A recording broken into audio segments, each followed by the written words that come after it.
नमस्कार दोस्तों, स्वागत है आपका आपके श्री श्याम चैनल में। आज मैं आपको श्री कृष्ण जन्माष्टमी की कथा सुनाने वाली हूँ। द्वापर युग में मथुरा नगरी में अत्याचारी राजा कंस का राज था। कंस अपनी बहन देवकी के अत्यंत स्नेह करता था, लेकिन एक दिन देवकी का विवाह यदुवंशी वासुदेव से हुआ। विवाह के बाद कंस स्वयं रथ हाँक कर बहन बहनोई को ससुराल पहुँचा रहा था।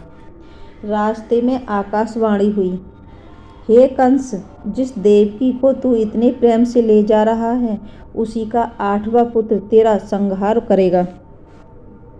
ये सुनते ही कंस क्रोधित हो उठा और देवकी को मारने लगा।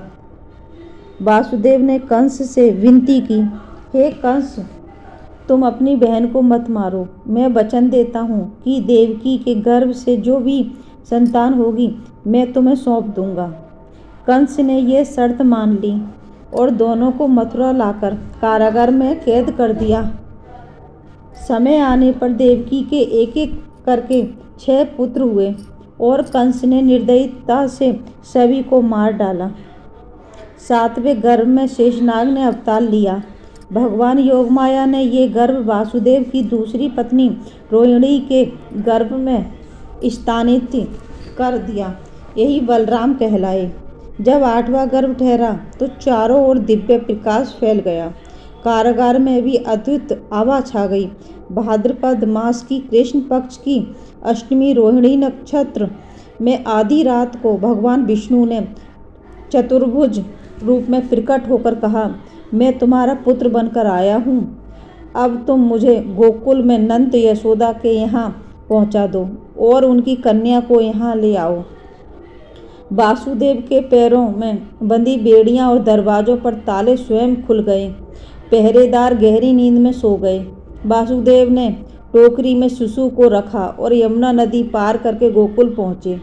यमुना मैया ने रास्ता देने के लिए जल को मार्ग से हटा दिया।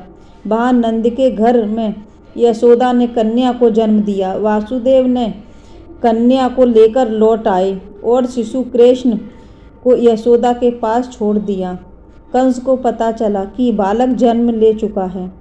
वह कारागार में आया और कन्या को जमीन पर पटकने लगा, लेकिन कन्या उसके हाथ से छूटकर आकाश में चली गई और 8 भुजी दुर्गा के रूप में प्रकट होकर बोली, हे कंस, तुझे मारने वाला तो जन्म ले चुका है और कहीं और पल रहा है। ये सुनकर कंस भयभीत हो गया और कृष्ण को मारने के लिए राक्षस भेजने लगा, लेकिन प्रत्येक प्रयास विफल हुआ। श्री कृष्ण ने बड़े होकर कंस का वध किया और मथुरा की जनता को उसके अत्याचारों से मुक्त कराया। इस प्रकार भगवान विष्णु ने श्री कृष्ण रूप में अवतार लेकर धर्म की स्थापना की और अधर्म का नाश किया। धन्यवाद।